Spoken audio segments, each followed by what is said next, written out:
ನನ್ನ ಮುಂದಿನ ಒಂದು ಲೇಖನ ಅಂದರೆ ಅಥವಾ ಬಹುಶಃ ನಾನು ವ್ಯಂಗ್ಯಚಿತ್ರ ಚರಿತ್ರೆಯ ಬಗ್ಗೆ ಅಧ್ಯಯನ ಮಾಡಲಿಕ್ಕೆ ಪ್ರಾರಂಭ ಮಾಡಿದ್ದೆ ಈ ಲೇಖನದ ಮೂಲಕ. ನಾನು ಗುಜರಾತ್ನಲ್ಲಿನ ಸಬರಮತಿ ಆಶ್ರಮಕ್ಕೆ ಒಂದ್ಸರಿ ಹೋಗಿದ್ದಾಗ ಅಲ್ಲಿನ ಪುಸ್ತಕ ಮಳಿಗೆಯಲ್ಲಿ ಒಂದು ಪುಸ್ತಕ ಕಂಡೆ, ಗಾಂಧಿ ಆ್ಯಂಡ್ ಕಾರ್ಟೂನ್ಸ್ ಅನ್ನುವಂಥದ್ದನ್ನು ಕಂಡಾಗ ನನಗೆ ಭಾಳಷ್ಟು ರೀತಿಯ ಕುತೂಹಲ ಮತ್ತು ಆಸಕ್ತಿಯಿಂದಾಗಿ ಅದನ್ನು ತಗೊಂಡ್ಬಂದೆ. ಗಾಂಧಿಯ ಬಗ್ಗೆ ಜಗತ್ತಿನಾದ್ಯಂತ ಎಷ್ಟೊಂದು ವ್ಯಂಗ್ಯಚಿತ್ರಗಳು ಪ್ರಕಟ ಆಗಿವೆ ಅನ್ನುವಂಥದ್ದು ಕಂಡಾಗ ಆ ವ್ಯಂಗ್ಯಚಿತ್ರಗಳ ಹಿನ್ನೆಲೆಯನ್ನು ಮತ್ತು ಗಾಂಧಿಯಲ್ಲಿನ ವಿಡಂಬನೆ ಅಥವಾ ವ್ಯಂಗ್ಯ ಮನೋಭಾವವನ್ನು ಸಹ ನಾನು ಅದನ್ನು ಕಂಡುಕೊಳ್ಳಲಿಕ್ಕೆ ಸಾಧ್ಯ ಆಯಿತು. ಗಾಂಧಿ ನಮಗೆಲ್ಲ ತಿಳಿದ ಹಾಗೆ ಒಂದು ರೀತಿಯಲ್ಲಿ ಅವರೇ ಹೇಳಿದ್ದಾರೆ, ನನ್ನಲ್ಲಿ ವಿನೋದ ಪ್ರಿಯತೆ ಇಲ್ಲದಿದ್ದಲ್ಲಿ ನಾನೆಂದೂ ಆತ್ಮಹತ್ಯೆ ಮಾಡಿಕೊಳ್ಳುತ್ತಿದ್ದೆ ಅಂತೇಳಿ. ನಾವು ಗಾಂಧಿ ಬಗ್ಗೆ ಓದಿದಾಗ ಅಥವಾ ಗಾಂಧಿ ಸಿನಿಮಾ ನೋಡಿದಾಗ, ಅಟೆನ್ಬರೋ ಗಾಂಧಿ ಸಿನಿಮಾ ನೋಡಿದಾಗ ಅವರ ಕೆಲವು ವ್ಯಂಗ್ಯದ ಮನೋಭಾವವನ್ನು ಅವರು ಹೀಗೆ ಅಲ್ಲಿ ಬಿಂಬಿಸಿದ್ದಾರೆ. ಅಂದರೆ ನಿಜವಾಗಿಯೂ ಸಹ ಗಾಂಧಿಯಲ್ಲಿ ವ್ಯಂಗ್ಯ ಮನೋಭಾವ ಇತ್ತು ಮತ್ತು ಅವರ ಬದುಕಿದ್ದಾಗಲೇ ಮತ್ತು ವಿಶೇಷವಾಗಿ ಅವರ ಹೋರಾಟದ ಸಮಯದಲ್ಲಿ ಹಲವಾರು ವ್ಯಂಗ್ಯಚಿತ್ರಗಳು ಪ್ರಕಟ ಆದವು. ಅವುಗಳನ್ನೆಲ್ಲ ಸಹ ಅವರನ್ನು ಹೇಗೆ ಅವರು ಸ್ವೀಕರಿಸ್ತಾ ಇದ್ರು ಅನ್ನುವಂಥದ್ದನ್ನು ಒಂದು ಸಂಕ್ಷಿಪ್ತವಾಗಿ ನಾನು ಅಧ್ಯಯನ ಮಾಡಿ ಲೇಖನವನ್ನು ಬರೆದಿದ್ದೇನೆ. ಬಾಪುಗೆ, ನೆಹರುವಿಗೆ ನಮ್ಮ ಶಂಕರ್ ಪಿಳ್ಳೆ ಜೊತೆಗೆ, ಹಾಗೆ ಬಾಪುಗೆ ಯಾವ ವ್ಯಂಗ್ಯ ಚಿತ್ರಗಾರರ ನೇರ ಹಾಗೆ ಏನು ಆ ರೀತಿ ಯಾವುದನ್ನು ಕಂಡಿಲ್ಲ ನಾವು. ಗಾಂಧೀಜಿ ಒಂದು ಸಾರ್ವಜನಿಕ ಕ್ಷೇತ್ರಕ್ಕೆ ಬರುವಂಥದ್ದು, ಹೋರಾಟಕ್ಕೆ ತೊಡಗುವಂಥದ್ದು ಸೌತ್ ಆಫ್ರಿಕಾಗೆ ಹೋದಾಗ, ದಕ್ಷಿಣ ಆಫ್ರಿಕಾದಲ್ಲಿ ಅಲ್ಲಿನ ಹಲವಾರು ಗುಜರಾತಿಗಳು ನೆಲೆಸಿರ್ತಾರೆ ಮತ್ತು ಅಲ್ಲಿನ ಆಗಿನ ಸರ್ಕಾರ ಅಲ್ಲಿ ಅವ್ರ ಬಗ್ಗೆ ತೋರಿಸ್ತಾ ಇರುವಂತಹ ಕೆಲವೊಂದು ದಬ್ಬಾಳಿಕೆ ಮತ್ತು ಇದ್ರ ಬಗ್ಗೆ ಇವರು ವಕೀಲರಾಗಿ ಅಲ್ಲಿ ಹೋಗ್ತಾರೆ. ಅಲ್ಲಿ ಹೋದ ಮೇಲೆ ಅವರ ಒಂದು ಬೇರೆ ರೀತಿಯಲ್ಲಿ ಅವರ ಅಹಿಂಸಾ ಹೋರಾಟ ಪ್ರಾರಂಭ ಆಗುತ್ತೆ. ಅವರ ಸತ್ಯಾಗ್ರಹ ಮತ್ತು ಅಹಿಂಸಾ ಹೋರಾಟ ಪ್ರಾರಂಭ ಆಗುವಂಥದ್ದೇ ದಕ್ಷಿಣ ಆಫ್ರಿಕಾದಲ್ಲಿ.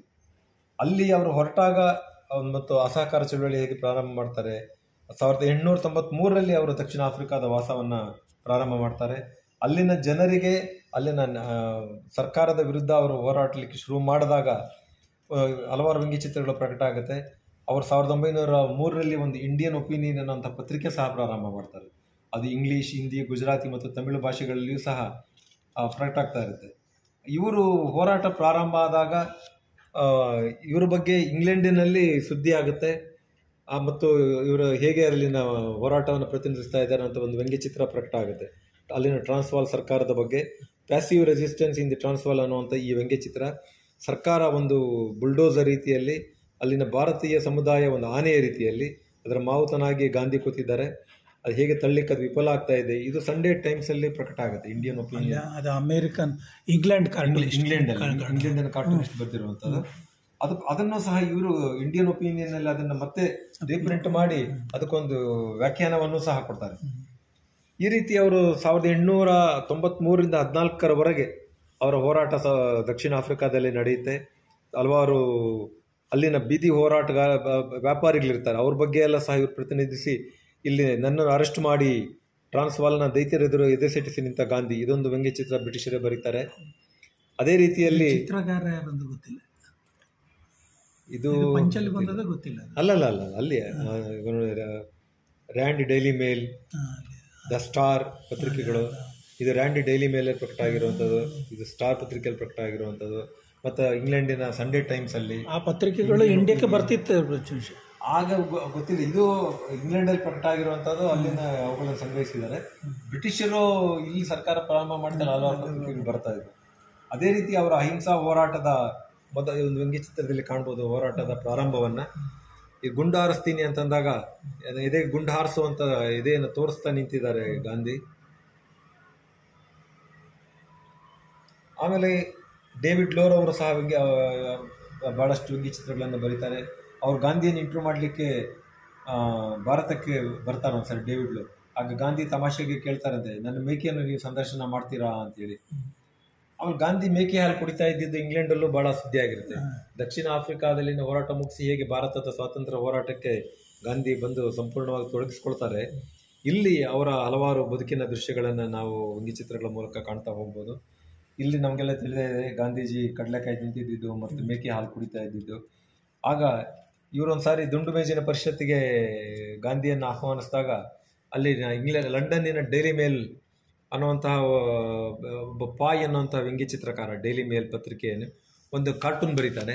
ಒಂದು ಪದ್ಯದ ರೂಪದಲ್ಲಿ ಗಾಂಧಿ ಹೊರಟಿದ್ದಾರೆ ಲಂಡನ್ಗೆ ಹೋಗೋದಕ್ಕೆ, ಮೇಕೆಗಳು ಸಹ ಸೂಟ್ ಕೇಸ್ ಇಟ್ಕೊಂಡು ನನ್ನ ಕರ್ಕೊಂಡು ಹೋಗಲ್ವಾ ಅಂತ ಕೇಳ್ತಾ ಇವೆ. Mister Gandhi and the goats ಅನ್ನುವಂಥ ಒಂದು ವ್ಯಂಗ್ಯಚಿತ್ರ ಡೈಲಿ ಮೇಲಲ್ಲಿ 1930ರಲ್ಲಿ ಪ್ರಕಟ ಆಗುತ್ತೆ. ಗಾಂಧಿ ವಿಮಾನದಲ್ಲಿ ಪ್ರಯಾಣ ಹೊರಟಾಗ ಎಲ್ರಿಗೂ ತಿಳಿದೇ ಇದೆ ಹೇಗೆ ಕಸ್ಟಮ್ಸ್ ಅಧಿಕಾರಿಗಳು ಎಲ್ಲ ಪರೀಕ್ಷೆ ಮಾಡ್ತಾರೆ ನಮ್ಮ ಲಗೇಜ್ ಎಲ್ಲ ಅಂತೇಳಿ. ಗಾಂಧಿ ಲಗೇಜಿನ ತಪಾಸಣೆ ಮಾಡಿದಾಗ ಕಸ್ಟಮ್ಸ್ ಅಧಿಕಾರಿ ಬರೀ ಲಂಗೋಟಿ ಬಿಟ್ಟು ಇನ್ನೇನು ಸಿಗಲ್ಲ. ಮೊದಲ ಸತಿ ಅವರು ಹಡಗಲ್ಲಿ ಹೋದದಲ್ಲ, ಹಡಗಲ್ಲಿ ಹೋಗ್ತಾರೆ, ಹಡಗಲ್ಲೂ ಕಸ್ಟಮ್ಸ್ ಪರೀಕ್ಷೆ ಮಾಡ್ತಾನೆ ಇರ್ತಾರೆ. ಇದು ನಂತರದ ವ್ಯಂಗ್ಯಚಿತ್ರ. ಅಲ್ಲಿ ಕಿಂಗ್ ಜಾರ್ಜ್ ಅವರನ್ನು ಭೇಟಿ ಮಾಡಕ್ಕೆ ಹೋಗ್ತಾರೆ 1930ರಲ್ಲಿ. ಆಗ ಕಿಂಗ್ ಜಾರ್ಜ್ ನೋಡ್ತಿದ್ದಾರೆ, ಇವ್ರು ಲಂಗೋಟಿ ಮತ್ತು ಇವ್ರು ರಾಜನ ದಿರಿಸಲಿರುವಂಥದ್ದು ಸಹ ವ್ಯಂಗ್ಯಚಿತ್ರಕಾರರಿಗೆ ಕುತೂಹಲದ ವಿಷಯ ಆಗಿರುತ್ತೆ. ಸಿಂಹದ ಬಾಲಕ್ಕೆ ಉಪ್ಪು ಹಚ್ಚೋದಂದ್ರೆ ಅದೇ ರೀತಿ ಲೇವಡಿ ಮಾಡುವಂಥದ್ದು ಇದೆ.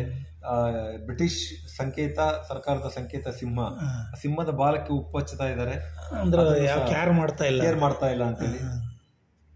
ಇದು ಯಾರ ಚಿತ್ರ? ಇದು